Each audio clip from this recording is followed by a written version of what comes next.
ಹೇಳೋದಕ್ಕೆ ಶಬ್ದವಿಲ್ಲ, ಹೇಳೋದಕ್ಕೆ ಶಬ್ದವಿಲ್ಲ. ಇಲ್ಲ ಇಲ್ಲ ಅಂತಿದ್ರು, ಒಂದು ಟ್ರಾಫಿ ಇಲ್ಲ ಅಂತಿದ್ರು. ಬಂತು ಬಂತು, ಒಂದಲ್ರಿ ಎರಡೆರಡು ಟ್ರಾಫಿ ಬಂತು. 3 ಜೂನ್ 2025 ಮಂಗಳವಾರದ ರಾತ್ರಿ ಆದ್ರೆ ಇವತ್ತು 31 ಮೇ 2026 ಭಾನುವಾರದ ರಾತ್ರಿ. ಇನ್ನೂ 1 ವರ್ಷನೂ ಈಡೇರಿಲ್ಲ, ಅಷ್ಟೊತ್ತಿಗೆ 2ನೇ ಟ್ರಾಫಿ ಎತ್ತಿ ಹಿಡಿದ್ರು ನಮ್ಮ ಬೆಂಗಳೂರಿನ ಹುಡುಗರು. ಏನ್ ಹೇಳ್ಬೇಕ್ರಿ, ಹ್ಯಾಂಗ್ ಆಡಿದ್ರು ಸೀಸನ್ ಇಡೀ. ನಿಜವಾಗ್ಲು ಅಕ್ಷರಶಃ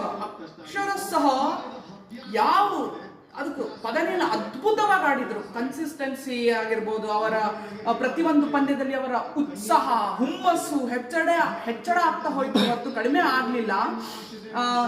RCB ಮೊದಲಿನಿಂದನೂ ಫಸ್ಟ್ ಮ್ಯಾಚ್ ಇಂದನು 28 ಮಾರ್ಚ್ ಫಸ್ಟ್ ಮ್ಯಾಚ್ ಏನಾಗಿತ್ತಲ್ಲ SRH ಜೊತೆ, ಅವತ್ತಿಂದನೂ ಒಂದು ಸ್ಲೋಗನ್ ಇತ್ತು, ನಾವು ಆಡೋದಕ್ಕೆ ಬಂದಿಲ್ಲ, ಆಳೋದಕ್ಕೆ ಬಂದಿವಿ. ಅಕ್ಷರಶಃ ಈ ವರ್ಷ RCB ದವರು ಆಳಿದ್ದಾರೆ, ಇಡೀ ಟೂರ್ನಮೆಂಟ್ ಆಳಿದ್ದಾರೆ. ಬರೀ 18ನೇದು ಮಾತ್ರವಲ್ಲ, 19ನೇ ಸೀಸನ್ ಕೂಡ ಎದ್ದು ಹಿಡಿದಿದ್ದಾರೆ. ಟ್ರಾಫಿ, 2ನೇ ಟ್ರಾಫಿ ಕೈಯಲ್ಲಿ ಬಂದಿದೆ. 2 ಟ್ರಾಫಿ ಹುಡುಗಿಯರು ಗೆದ್ದಿದ್ರು, ಬೆಂಗಳೂರು ಗರ್ಲ್ಸ್ ಗೆದ್ದಿದ್ರು. ಹೆಂಗ್ರಿ ನಮ್ಮ ಬೆಂಗಳೂರು ಬಾಯ್ಸ್ ಸುಮ್ಮಿರ್ತಾರೆ?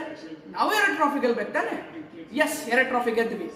ಈಗ ಏನಿದ್ರು ಸಿದ್ಧತೆ ಮಾಡ್ಕೊಳ್ಳಿ, 3ನೇ ಟ್ರಾಫಿ ಹ್ಯಾಟ್ರಿಕ್ ಆಗ್ಲಿಕ್ಕಿದೆ. ಅತಿ ಆಸೆ ಅಲ್ಲ ಇದು, ಬಟ್ ಯಾ ಕಾನ್ಫಿಡೆನ್ಸ್. 3ನೇ ಟ್ರಾಫಿಗೆ ಸಿದ್ಧತೆ ಮಾಡ್ಕೋಬೇಕು. ಇನ್ನೇನಿದ್ರು ಜಸ್ಟ್ ಈಗ ಟ್ರಾಫಿ ಎತ್ತದ ಒಂದೇ ಬಾಕಿ ಇದೆ, ಮ್ಯಾಚ್ ಮುಗೀತು. ಖಂಡಿತ ಇದು RCB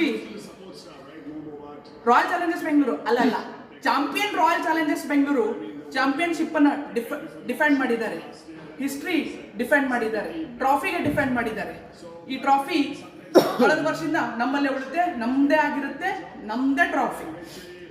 ಇದು ಇತಿಹಾಸದ IPL ಇತಿಹಾಸದಲ್ಲಿ 2ನೇ ಸರ್ತಿ ಆಗಿದ್ದು. 2010 ಮತ್ತು 11 CSK ಬ್ಯಾಕ್ ಟು ಬ್ಯಾಕ್ ಗೆದ್ರೆ ಇದು 2ನೇ ಸರ್ತಿ. 2025 ಮತ್ತು 2026 ಅಲ್ಲಿ RCB ಬ್ಯಾಕ್ ಟು ಬ್ಯಾಕ್ ಗೆಲ್ಲುತ್ತೆ.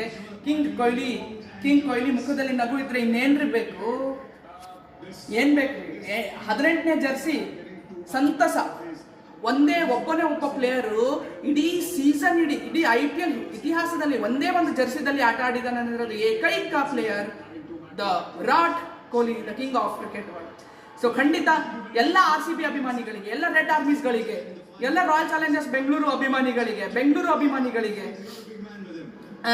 ತುಂಬಾ ಹೃತ್ಪೂರ್ವಕ, ಪ್ರೀತಿಪೂರ್ವಕ ಅಭಿನಂದನೆಗಳು.